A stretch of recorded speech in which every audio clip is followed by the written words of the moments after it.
Greetings, YouTubians, and welcome back to Wayne Sharp World, where it is finally time for the second installment of a list I put together for some budget knives under $100, and now it's time to tackle the topic of sliciest knives over $100.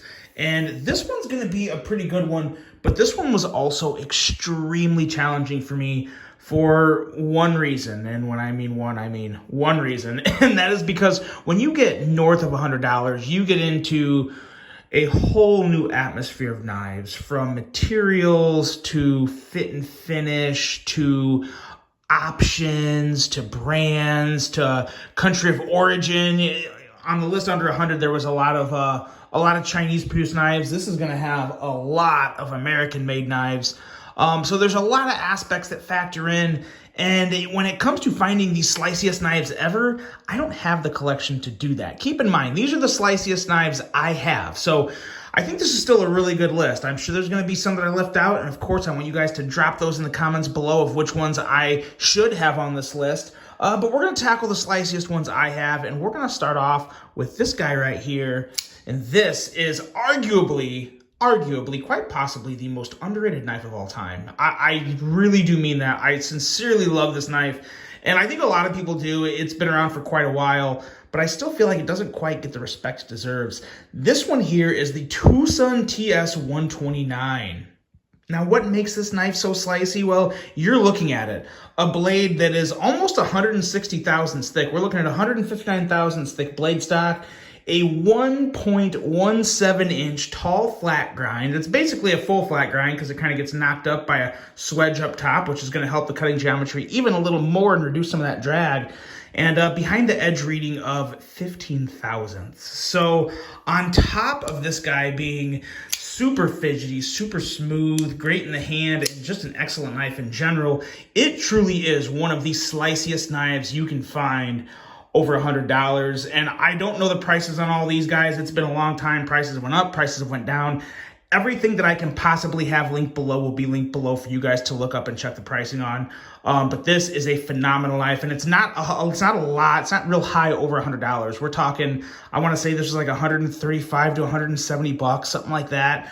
So excellent value, M390 steel, and just a phenomenal blade. So there is the first one. And guys, there's so many different ways I could have went about this. There's no particular order. You're going to find out as I go through this list. You're going to be like, okay, yeah, this is definitely in no particular order, because it was just too hard to do. The quality of sliciness from some of these blades, it was just hard to have a definitive list in order. So we're just going to tackle the best ones. This one here is another super slicey blade, and one that I absolutely love. This is the Spyderco Slish Swish Buoy, and we are looking at a blade stock of 138 thousandths thick with a 1.12 inch tall full flat grind and a edge reading of 19 thousandths behind the edge. Now, you could arguably put damn near every Spyderco over $100 in the sliciest knives range, because sliciest knives list, excuse me, talking today is just not my thing.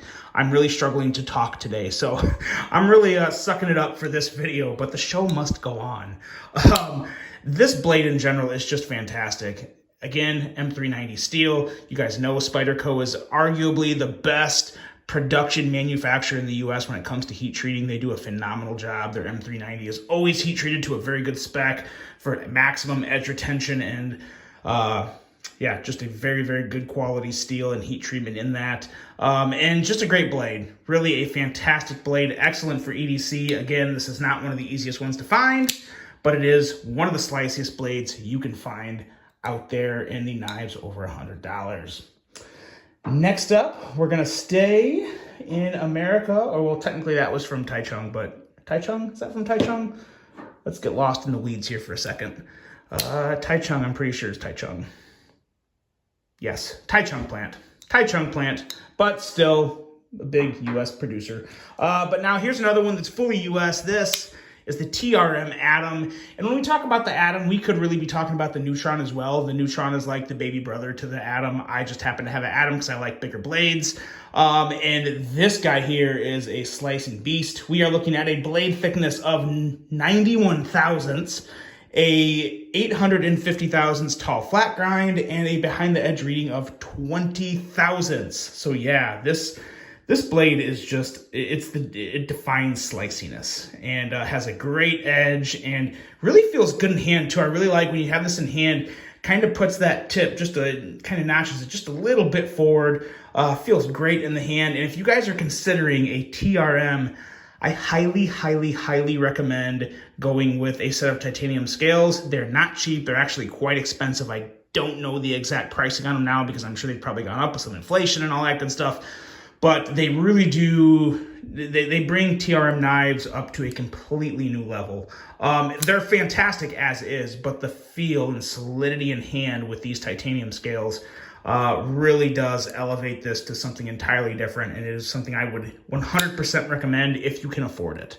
If you can't afford it, there's still fantastic knives without the titanium scales, where you get micarta or carbon fiber. But I really, really love the milling and the look and the feel of these titanium scales. They're fantastic, and the Adam is really just one of my favorite knives ever.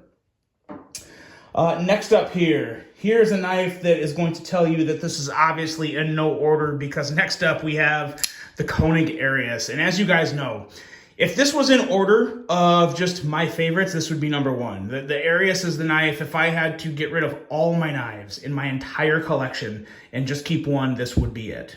Hands down, without a doubt, no questions asked, no brainer. The Arias is just perfect in general, in my opinion, but it is also a slicing monster with a blade coming in at 148 thousandths thick. We have a where did I get lost in my notes here? We have a 156 thousandths thick, 931 thousandths tall hollow grind, and the edge of that hollow grind comes down to 22 thousandths. So just some phenomenal slicing geometry. It's really hard to get a hollow grind to really focus so you can see, but the hollow grind on this knife is absolutely epic. It is fantastic. It's a slicing monster. The Konig Arias. Good luck finding them. I actually have seen some listed very briefly on like DLT Trading, but as soon as they come, they go very, very quickly. So that's the struggle of finding a Konig Arias. Next up, we have a TRM Shadow. And yeah, the Shadow is another one. It's a little easier to find now, not quite as hard. I believe they're listed right now on TRM in stock. It'll be linked below. I'm pretty sure it is. If they're not, TRM's doing a much better job recently of having their knives a little more available and in stock, which has always been really kind of what's plagued them. It's been very hard to find some TRM knives in stock. They are getting better at that. And this Shadow here is 91 thousandths thick 91 thousandths thick blade stock. We have a 1-inch tall flat grind and a behind the edge reading of 21 thousandths, making it a slicer. Without a doubt, a slicer. I mean, look at that blade stock. Look how thin that blade stock is. Just a phenomenal blade stock for such a wide blade too. Really, really nice EDC knife, especially if you're into slicing. The one thing with the Shadow is it really does take some break-in time. You got to really dial it in to get the action exactly where you want it. But it's another one. It's good to slow roll. It is good to fidget with, but it's one you got to carry more regularly to kind of get the action down. It's not quite as drop shutty as some other crossbar style locks, but that's not necessarily the worst thing in the world, because it's still a phenomenal knife and a super, super massive slicer. Mega slicey. That's what they would call it over in Europe. Mega slicey. Next up here, we're jumping back into Spyderco.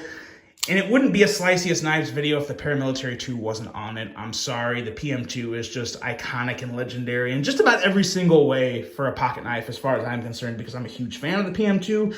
And again, this is another instance where we could also be talking the Para 3, basically the same knife. We are looking at a blade thickness of 146 thousandths, a full flat grind at 1.19 inches tall, and a behind the edge reading of 23 thousandths. And this is the thing with some Spydercos, guys. They don't always have to be in the teens to be slicing beasts. With that full flat grind you get from Spyderco, the angle of the flat grind is just right. It makes for phenomenal cutting geometry. And of course, you're getting that excellent heat treat. The PM2 is a slicer all day. I don't care what anyone says. I will argue with them till till the day is night on just how slicey the edge of a PM2 is, as well as a couple other that you're going to see here coming up on this list. And as a matter of fact, there's another one coming up right now, and that would be the Spyderco Shaman. Now, the Shaman actually has the thickest edge of all these knives on the list. But first, let's take a look at the other specs. We have a 117 thousandths thick blade with a, 146 thousandths thick blade with a 1.15 inch tall flat grind. And we are looking at, like I said, behind the edge reading of 27 thousandths. So you guys know, a lot of the times 27 thousandths doesn't actually equate to sliciness, but it just does with the Shaman. It really does. It is great in every way. And if you don't think the Spyderco Shaman is slicey, let me know, because I feel like just about everyone watching this video would agree that the Shaman is definitely one of the more slicier knives over $100 out there. It's excellent. It's great. The ergos are just as good as the blade as well. Let's go on a Spyderco run here and bring out one of the slicier knives in the entire video, and that's the Spyderco Smock. Now, there's no way you could not list the Smock in this video. We are looking at a blade thickness of 117 thousandths, a hollow grind at 494 thousandths tall, so just about a half inch from where the grind starts to where it ends, and a blade, an edge reading of 16 thousandths. So yeah, this, in all honesty, this is probably, I would have to say, yeah, this is definitely the sliciest Spyderco in my opinion. Hollow grinds just really work wonders when it comes to the actual true sliciness of a blade. And of course, with that CPM 20 CV, this is a special edition I got from Knife Joy a while back and did all the aftermarket stuff.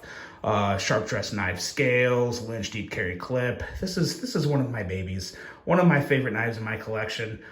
Really is excellent, and a lot of it is made great by that super slicey hollow grind Spyderco Smock. Still a huge winner in my book. And let's take it across the ocean and take a look at a wee knife right here. This one here is still one of my favorite knives from this year, and it may have came out late last year, but I'm considering it with a this year knife because I didn't really even know about it until this year. Didn't get it in hand until this year. And this here is the Knives Hyphen, and it is just amazing from aesthetics to sliciness. We're looking at a blade thickness of 126 thousandths, a hollow grind that is 742 thousandths of an inch tall, and we are looking at a behind the edge reading of 17 thousandths. This and the Smock probably tie for the sliciest blades on this list. I really do. This is one of the better wee knives in quite some time. It's a smaller knife, but it is phenomenal. I love the aesthetics and the design and the ergos of this guy, and the black wash blade with the bronze wash on the handle and clip. It's just gorgeous. It's kind of like a tactical, gentlemanly, just out there type of knife. It is just phenomenal, and it really is an excellent design from Gavco. It really is. It's got all the Gavco design language and all the wee action. It's an excellent one. It's a super slicey one, the Knives Hyphen. Next up here, we have one that I think a lot of people know about, and this one here is, of course, I couldn't flip it out, the Chris Reeves knife Sebenza. Now, how could the Sebenza not be on this list again? It's another knife. It's got the hollow grind. It's got a blade that is 121 thousandths thick. That hollow grind is 788 thousandths tall, so not exactly a shallow hollow grind. It's also very nice and deep, and we have an edge reading of 23 thousandths. This is another one. It is a massively slicey blade. It holds a great edge. It looks amazing. It has all the quality, all the fit and finish. It really is a really good one. But I'm kind of torn. I'm kind of thinking about selling this because I really want to get a Magna Cut version. This is, and I also want to get the in single blade. I like the drop point blade is beautiful, but I really want the in single blade. I love that in single blade shape. So I'm kind of thinking about selling this. I'm not sure.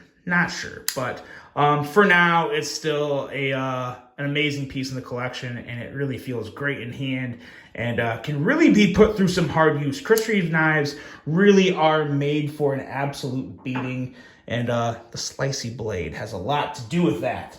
Now, next up, let's go back to WE knives here, where today we are going to take a look at the WE Beacon.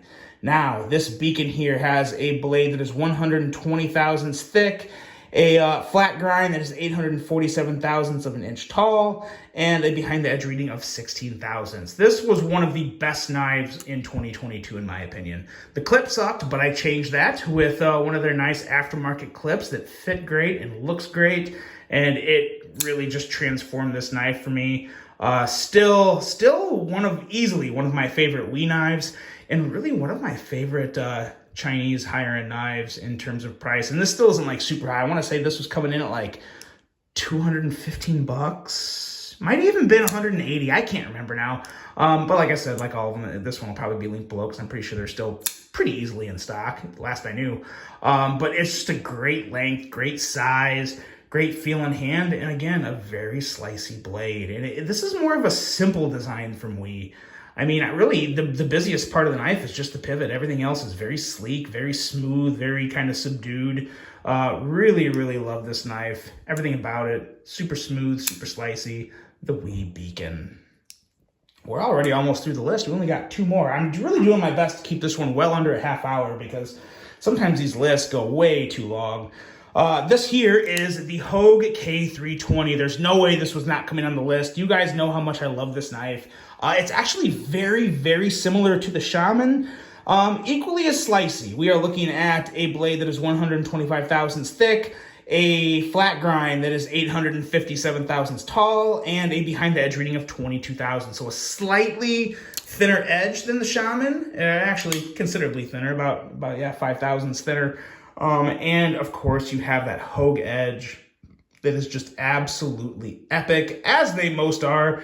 Hogue, and I'll say even Spyderco, like the way they hone their edges, it really elevates the sliciness. So you already have nice cutting geometry, you have quality steel, you have all that good stuff. And when you can really hone an edge and get all those burrs off and really just knock that edge down to just a sharp little razor's point, that's when you really have something special. And that's what Hogue does on a pretty darn consistent basis with the Nitron or the Deco or a few other models. But I will say the Nitron is, in my opinion, the sliciest Hogue out there. And it also has some of the best ergos. Not just any Hogue, but any production knife over $100. Love, love, love the ergos on this guy.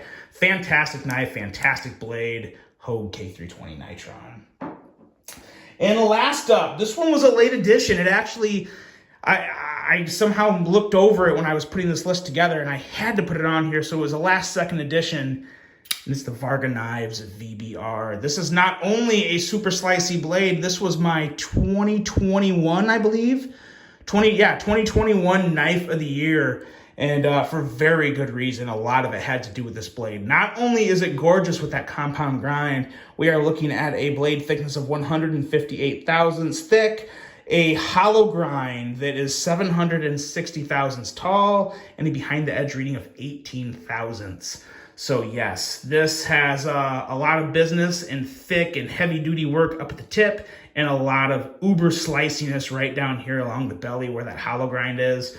It is fantastic. If you have not handled a Varga Knives VBR, you really should. I truly think that I like them more than Hinderer knives. They're less than Hinderer knives.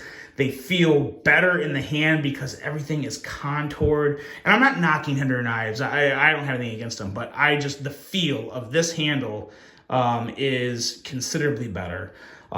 Similar size, excellent blade, fantastic design, and you are supporting Mr. Varga here in the USA. So a lot of good things to go with that. So that's it, guys. Record timing. We're going to finish this under 20 minutes for a list that consists of this many knives. So a lot of knives, a little less of me rambling. I think this was a successful video, even though I kind of talk like an idiot at some point. So excuse me if you're still watching. Thanks for hanging in there with me. I really hope you guys enjoyed this list. Let me know what Slicey blades did I leave out on this one, on these knives over $100. Really hope you guys enjoyed this one. Hope you have a great rest of your day. And until the next one, I'm out.